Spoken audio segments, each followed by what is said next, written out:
Hello សួស្តីទាំងអស់គ្នាខានជួបគ្នាយូរហើយហ្នឹងហើយថ្ងៃនេះយើងរៀនពីកិរិយាសព្ទនៅក្នុងភាសាអេស្ប៉ាញ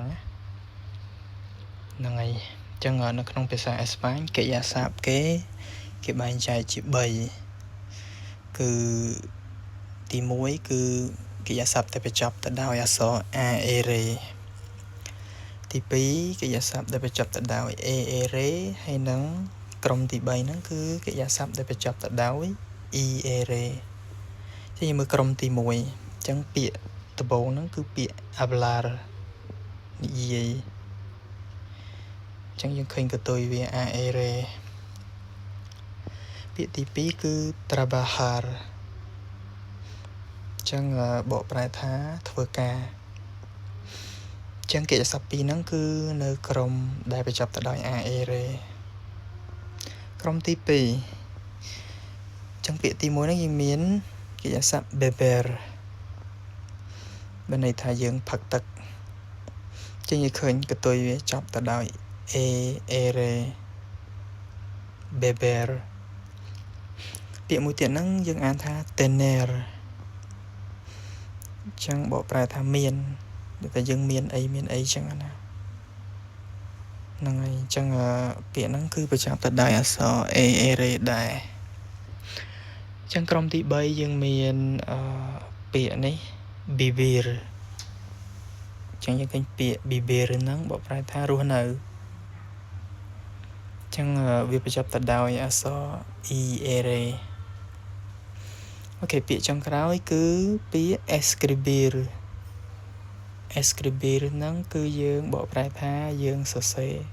អញ្ចឹងណាអញ្ចឹងខ្ញុំអត់បានបកប្រែខ្ញុំអត់បានសេបកប្រែឲ្យទេអញ្ចឹងអាចយើងកត់ចំណាំខ្លួនឯងអូខេអញ្ចឹងសរុបមកវិញគឺកិរិយាសព្ទនៅក្នុងអេស្ប៉ាញហ្នឹងគឺយើងបែងចែកជា3អញ្ចឹងបញ្ចប់ទៅដោយ a e re ចាប់ទៅដោយ a e re ចាប់ទៅដោយ e e re ហើយនឹងបញ្ចប់ទៅដោយ e e re ដោយឡែកតកតងទៅនឹងការប្រើប្រាស់គឺយើងស្តៀងអង់គ្លេសដែរគឺយើងត្រូវប្របែកកិរិយាសព្ទតែសម្រាប់អេស្ប៉ាញគឺយើងត្រូវប្របែករាងច្រើនជាងអញ្ចឹងណាអង់គ្លេសយើងគ្រាន់តែប្របែក he she it ថែម s ថែមអីអញ្ចឹងទៅនៅក្នុង present simple តែកិរិយាសព្ទគេត្រូវប្របែកសឹងទៅនឹងគ្រប់ប្រធានចឹងឧបមាតែយើងយកកិរិយាសព្ទខាងលើមួយយើងយកមកប្រើឥឡូវយកទី1 hablar និយាយចឹងនៅពេលដែលយើងនិយាយថាខ្ញុំនិយាយច្រឡំលុប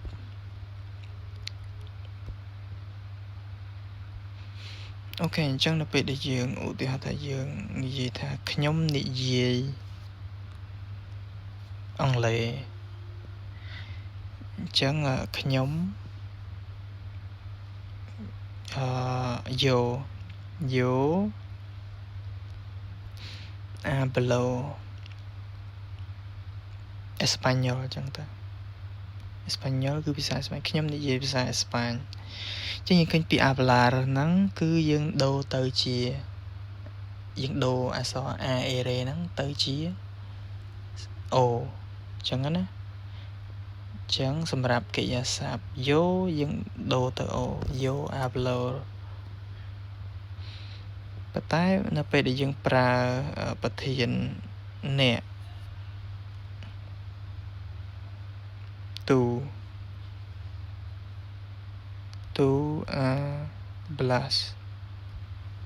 tú hablas español អញ្ចឹង a e re ហ្នឹងដូរទៅជា as អង់គ្លេសថា as ហ្នឹងណាអញ្ចឹង hablo hablas habla he she it គាត់គេមាន l គាត់ឬក៏នាង ella អញ្ចឹងសម្រាប់គាត់ប្រើ habla español តែគាត់និយាយភាសាអេស្ប៉ាញពួកយើង